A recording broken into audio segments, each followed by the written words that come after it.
Videoconferencia sobre innovación docente y TIC en agrarias, veterinaria y ciencias. Hola, un saludo para todos nuestros oyentes también. Encantado de estar un año más, una vez más, pues hablando de innovación docente y TIC, que hoy día son dos conceptos que no podemos desunirlos, ¿verdad? Así es, hoy las TICs han permeado todos los sectores de la sociedad y sobre todo para la educación han evolucionado tanto que incluso hoy el celular ya es una computadora en la mano de los estudiantes y no podemos escapar a este cambio que implica para la educación superior. Bien, por lo tanto, vamos a comenzar hablando de la innovación docente y de las TIC en estos tres campos, ciencias agrarias, veterinarias y ciencias naturales, ¿eh? Todos los campos, todas las titulaciones, ramas del ámbito de las ciencias.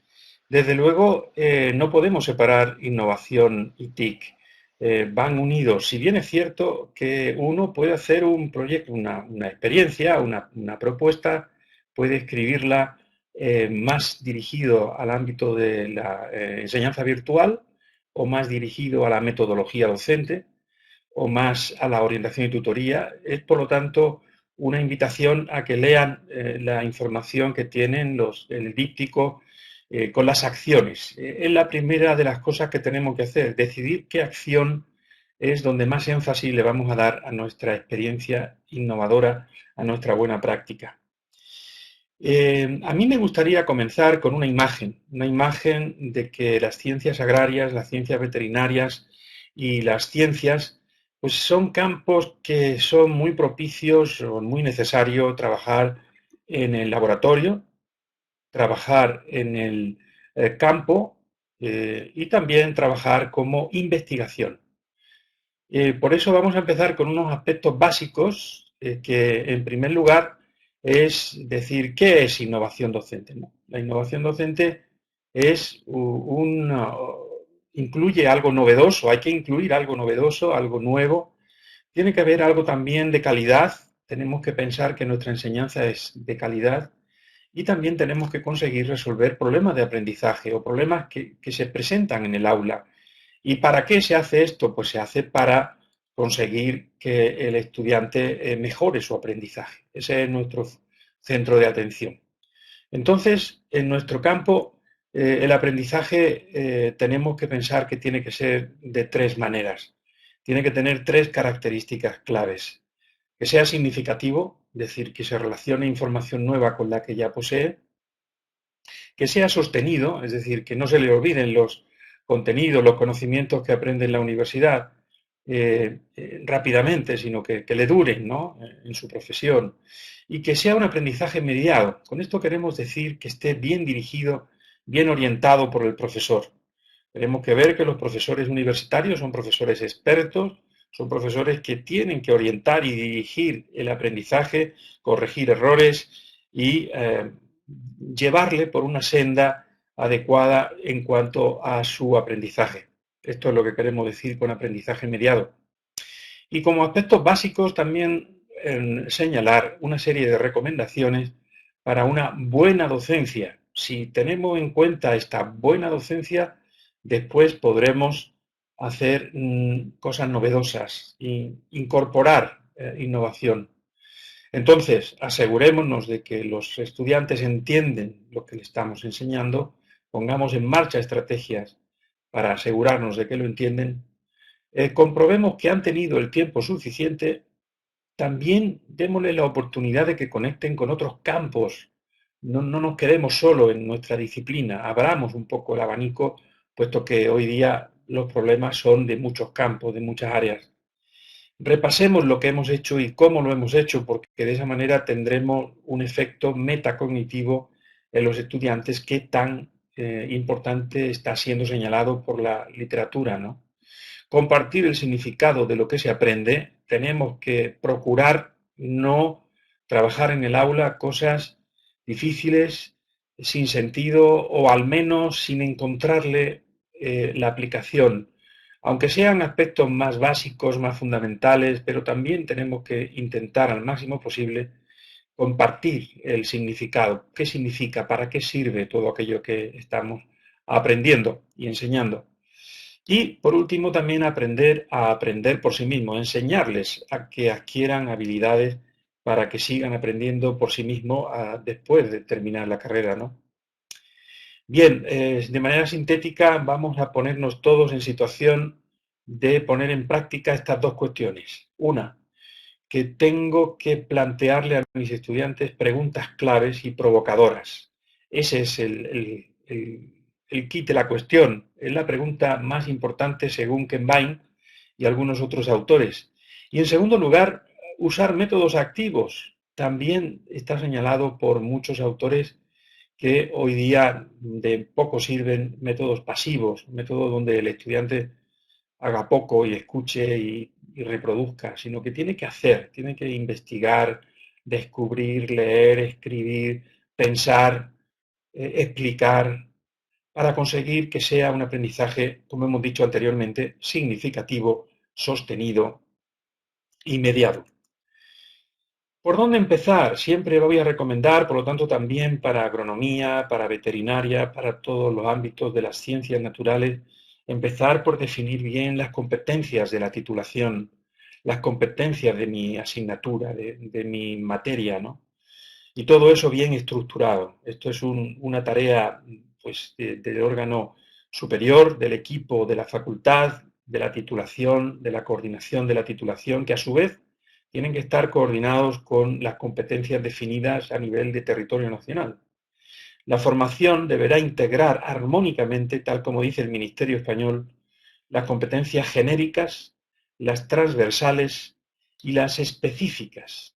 Evidentemente las más importantes son todas, pero las específicas son las más relacionadas con nuestro campo de conocimiento, con nuestra área de conocimiento.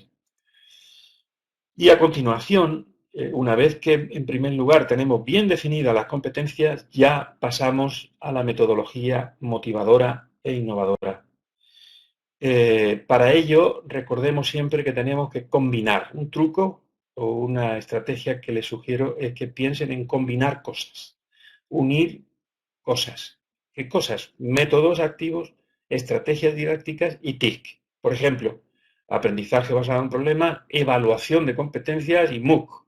Pues también podemos utilizar este tipo de combinación en agrarias, en veterinarias, en las ciencias naturales. El ABP, el aprendizaje basado en problemas, igual que el aprendizaje por proyectos, son unas metodologías realmente activas y buenísimas para que usemos de ellas y busquemos aspectos innovadores en la utilización de este tipo de estrategias, de metodologías.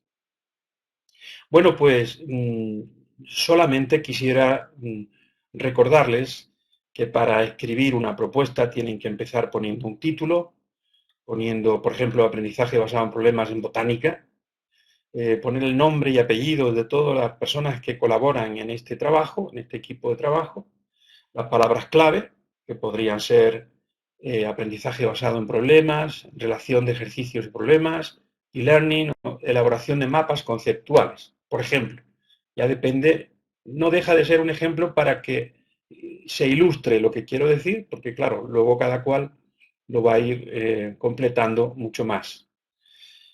No se le olvide poner la acción 2, la acción, en este caso la 2, pero puede ser que alguien quiera presentar una acción, una innovación en la acción 4, que se refiere a las prácticas, ¿no? O a la acción 5, que se refiere a la evaluación. En fin, que no se olviden de poner la acción, en este caso la 2, que es las metodologías docentes. Y a continuación hay que explicar los antecedentes, es decir, cuál es la situación que queremos mejorar. En este caso, en el ejemplo que pongo, pues hay un bajo nivel de retención de conocimientos, hay una adaptación al espacio europeo de educación superior. En este caso que les pongo se refería a este espacio europeo, pero bien pudieran tener en cuenta la adaptación en un cambio de plan de estudios en otro ámbito, que no es concretamente el espacio europeo, pero puede ser otra presión externa que puede ayudar a definir pues, la necesidad de poner en marcha esta innovación.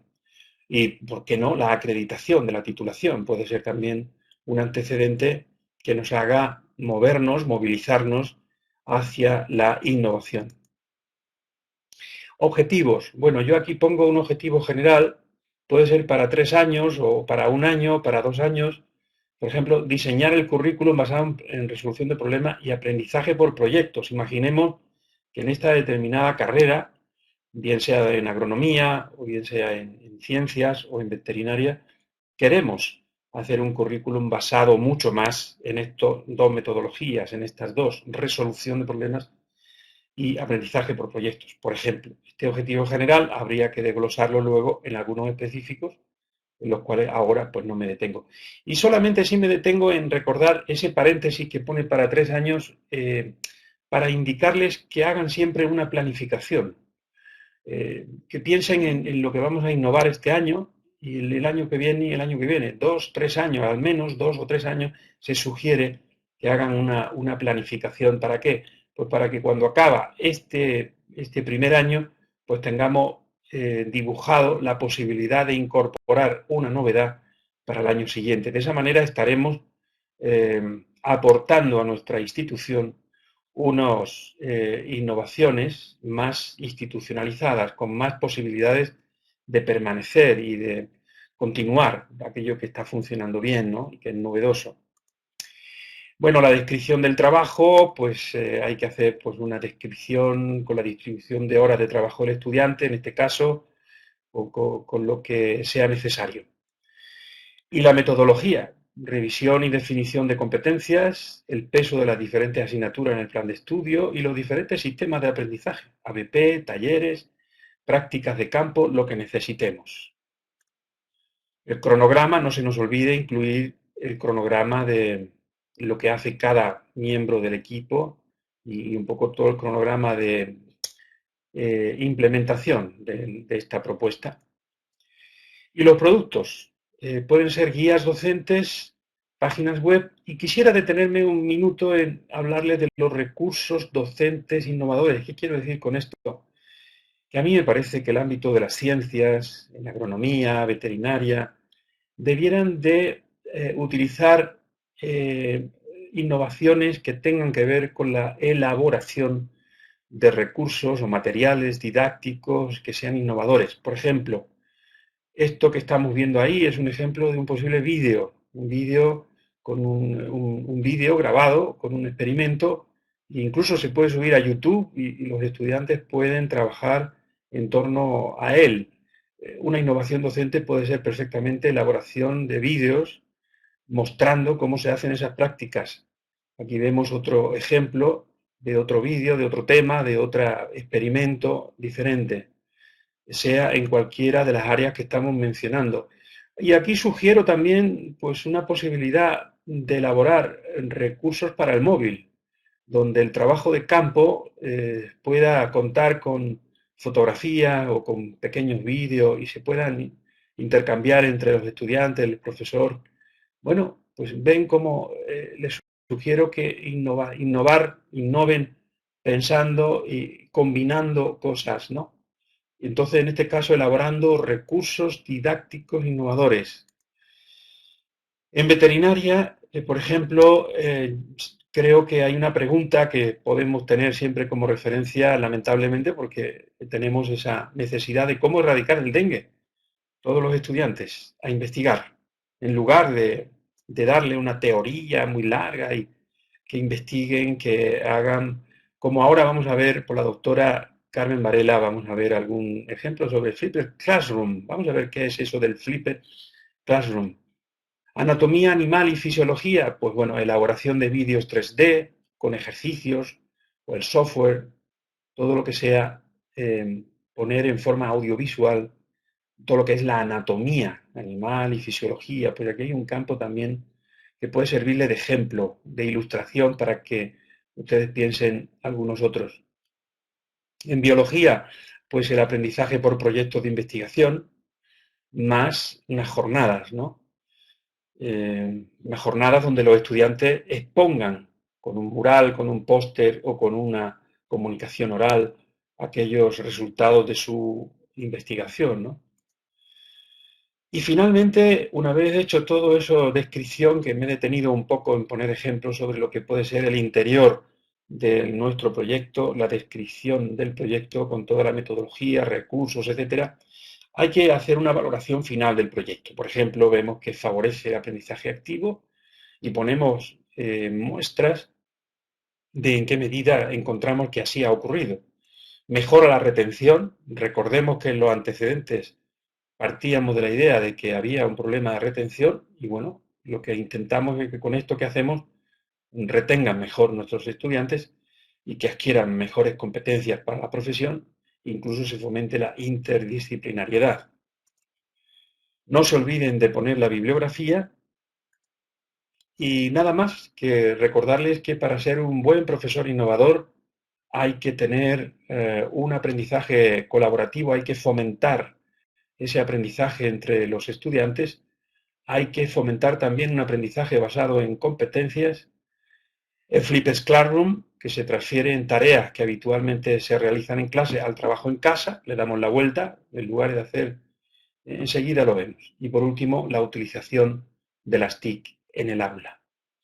De esta manera le pasamos el micrófono a la doctora Varela para que nos amplíe un poco más acerca del uso de TIC y la innovación docente. Muchas gracias por su atención. Gracias, doctor Miñán. Bueno, hoy el uso de las TICs, como decía el doctor Miñán, es parte de ser un profesor innovador. Un profesor innovador debe incorporar dentro de su práctica docente diaria el uso de las tecnologías de la innovación y la comunicación. ¿Por qué innovar con tecnologías? Mirando esta fotografía a la izquierda, vemos un teléfono celular, un smartphone que hoy todos utilizan. Fíjense la cantidad de programas que tiene, de conexiones.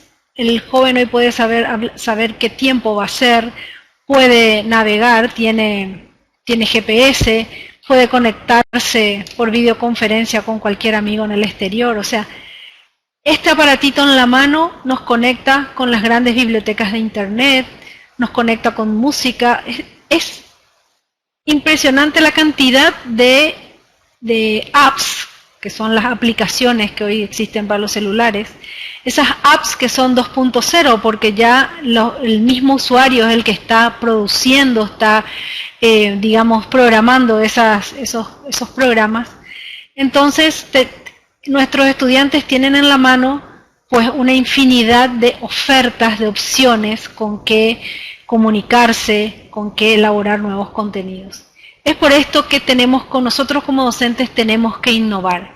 Esa innovación consiste en un maridaje de las estrategias didácticas con las innumerables herramientas digitales que estos alumnos tienen en sus manos. Estas herramientas que les ayudan a pensar por sí mismos, a convivir con la diversidad de opiniones, a ser competentes, a aprender, a conocer, a ser y a convivir. Robo esta palabra maridaje, el concepto de maridaje un poco de la gastronomía, porque tenemos que unir, vuelvo a hacer hincapié, tenemos que hacer esa combinación de técnicas, de estrategias didácticas con las herramientas que tenemos a mano. Muchas veces me dirán, bueno, algunos de nuestros estudiantes no todos tienen celulares inteligentes o no todos tienen computadora, no todos tienen internet, pero estoy segura que todos tienen, por ejemplo, WhatsApp. Es decir, hoy un joven del siglo XXI al menos está conectado a las redes sociales. Y tenemos que entrar en este mundo de ellos. Entrar porque es sobre todo una metodología motivadora. Le enganchamos a ellos a través de la tecnología y podemos combinar con teorías de aprendizaje, con métodos, con estrategias. Por ejemplo, podemos hacer proyectos más un concurso utilizando Prezi o PowerPoint. Podemos utilizar la metodología del aprendizaje basado en problemas, apoyándonos en una plataforma virtual, haciendo una autoevaluación en línea.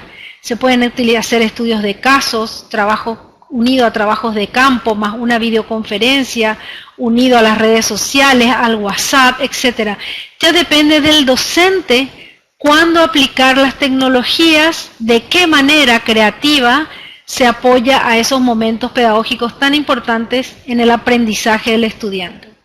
Y hoy no nos olvidemos de que aparece una nueva teoría de aprendizaje, que es el conectivismo. George Siemens nos habla que el conectivismo es el conocimiento personal que se crea a partir de una red. Hoy la información y el aprendizaje se produce y se retroalimenta a través de esa conexión en redes que tenemos todos a partir de este medio que es la tecnología. Un método de aprendizaje que está muy en boga es el Flipped Classroom o el aula invertida en español. Es un modelo pedagógico que transfiere determinados procesos fuera del aula y usa el tiempo de clase para unir la experiencia del docente con los conocimientos previos que ya trae el estudiante de haber estudiado en su casa, y de esa manera se facilita y se potencia los procesos de adquisición y práctica de conocimientos del estudiante en el aula. Esta clase invertida está basada o es mediada a través de las tecnologías. Es por eso que tiene tanto éxito hoy día, porque se usan las tecnologías para que el alumno de manera motivadora abra un elemento didáctico preparado por el docente. Por ejemplo, una página web, un blog o un multimedia, un video tutorial. Es decir, un texto, un material pedagógico que previamente el docente ha creado y que lo pone a disposición de sus estudiantes para que ellos puedan reverlo, estudiarlo cuantas veces sea en la casa. Luego vienen al aula donde comparten la información y donde a través del docente que da las explicaciones se consolida ese aprendizaje. Tenemos muchas herramientas para el Flipped Classroom. Yo les voy a nombrar rápidamente algunas, como Edpuzzle, que permite que uno capte un video de YouTube, por ejemplo, y le pueda agregar preguntas a los estudiantes y esas respuestas les llegan al docente a través de un correo electrónico. También podemos crear rúbricas con RubyStar, podemos crear videotutoriales teniendo Screencast o Matic, que nos permite grabar lo que sucede en la pantalla y grabar incluso con la voz del docente. Un docente agarra el PowerPoint y graba con su voz, va dando la explicación y ese material ya el alumno lo ve desde su casa y viene con la información al aula. Otro programa es Powtoon, también Google Drive. Son herramientas que hoy nos permite, sobre todo Google tiene varias herramientas totalmente gratuitas, de las cuales rescato la creación de los formularios online, que es muy útil y que sirve sobre todo para todo ese proceso inicial en el aula que necesitamos comprobar los conocimientos previos a nuestros estudiantes, pues podemos usar formularios en Google Drive. No nos olvidemos de los celulares, del aprendizaje y de las tablets del aprendizaje móvil, el mobile learning, y que podemos usar de diferentes maneras. Acá en este cuadro vemos 9 maneras de poder utilizar los dispositivos móviles, que pueden ser tanto celulares como tablets, y en el aula se puede usar como una herramienta de investigación, como una herramienta de comunicación, como una herramienta para la creación de nuevos contenidos didácticos, como una herramienta para colaborar entre los estudiantes formando grupos, como una herramienta para interactuar dentro o fuera del aula, para que pueda autoevaluarse, como una herramienta para la individualización de determinadas actividades del alumno con el docente puede evaluar individualmente al estudiante, como una herramienta para configurar un entorno personalizado de aprendizaje orientado al trabajo del alumno, a sus necesidades especiales, como una herramienta de gestión tanto de los contenidos, de los contactos, de las tareas, y como un contenedor de contenido multimedia, gestionando videos, textos, imágenes, etc. Por ejemplo, para el campo de la veterinaria, de las ciencias, podemos usar lo que se llama el WebQuest. Es una herramienta que lo tenemos gratuitamente en Internet, lo podemos unir a las redes sociales y podemos hacer, por ejemplo, un WebQuest de genética o de cualquier otro tema. Lo importante es que el profesor puede preparar previamente las preguntas, hacer que busquen la información, les prepara previamente todos los sitios donde el alumno tiene que buscar y se realizan su trabajo, ya sea un trabajo basado en proyectos, un aprendizaje basado en problemas. La metodología depende ya del contenido que el docente está enseñando, pero el WebQuest es una herramienta muy útil para integrar las TICs en la clase. También tenemos el blog. Un docente puede crear su blog donde puedan los estudiantes subir su trabajo de campo. Supongamos que van al campo, van al estudio de campo, digamos, y con los celulares sacan las fotos de las plantas, de los animales, de lo que están haciendo, y eso lo pueden subir en un blog, dando las explicaciones los mismos estudiantes, haciendo sus reflexiones, sus ensayos, etc. Podemos utilizar wikis, podemos utilizar videoconferencias, podemos utilizar pequeños vídeos. Yo siempre digo que tanto agrarias como veterinarias se presta muchísimo para hacer grandes repositorios de videotutoriales. Los videotutoriales donde están la explicación, los mismos estudiantes graban y van explicando cómo hicieron el proceso, cómo llevaron el trabajo práctico que les dio el docente. El docente puede incluso darles trabajo en grupo y corregirles eso a través de los videos tutoriales. O sea, hay una infinidad de aplicaciones que se puede hacer y realmente el video tutorial es una herramienta muy poderosa, tanto para el docente como para el estudiante.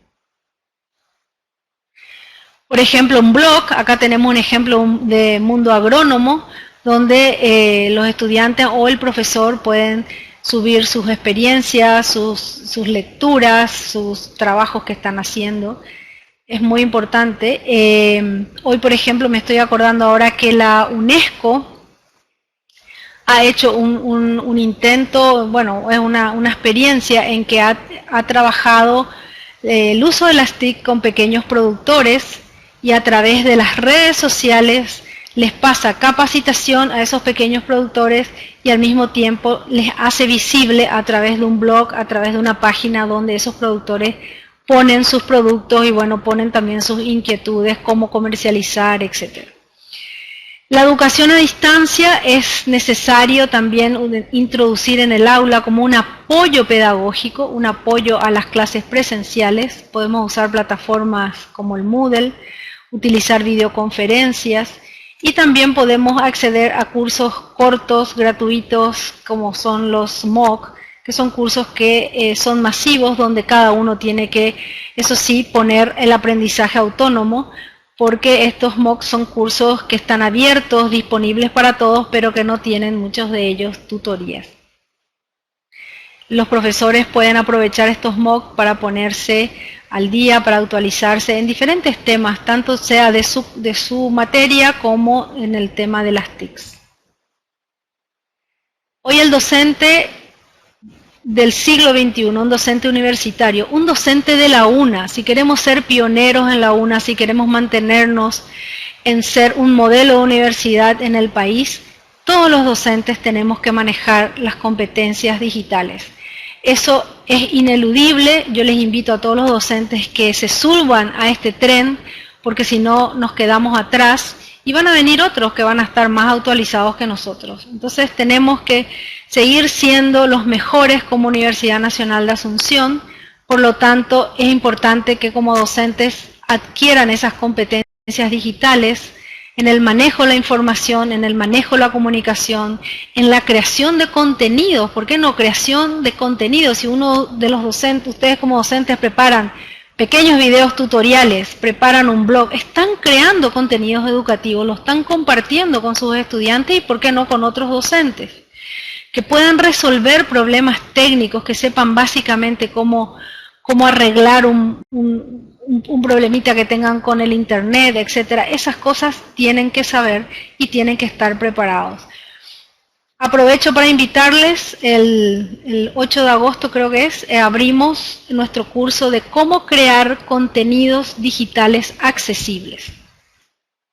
¿Qué significa accesibilidad? Significa que yo pueda ver claramente una imagen y la pueda leer. Por ejemplo, esta imagen que yo tengo aquí sobre la competencia digital docente no es una imagen accesible porque no se ve claramente el texto, no se puede leer. Por ejemplo, está acá un fondo amarillo y la letra es una letra clara. Entonces es difícil la lectura, no es legible. Y para las personas que tienen una discapacidad visual es el doble de difícil. Entonces, los docentes tenemos que preparar nuestros contenidos de manera legibles, que se puedan entender, que sean bien leídas y que no canse a la vista. Para eso les enseñamos una serie de herramientas y una serie de consejos en el curso y ustedes van a poder aprender a hacer hermosos PowerPoints que sean legibles, que sean accesibles y que también de paso una persona que tenga discapacidad visual, auditiva, o sea invidente, pueda acceder a través de los lectores de pantalla, pueda acceder fácilmente a estos documentos, digamos, que ustedes preparan. Les agradezco la atención y me pongo a disposición de ustedes. Estamos en el Centro de Estudios Virtuales de la UNA, acá en el rectorado, y entren en nuestra página web que es www.cebuna.una.pi y por favor se anotan en el curso de materiales digitales accesibles. Eso ya es una innovación para los docentes de la UNA, que todos estén con los conocimientos sobre la accesibilidad. Muchas gracias.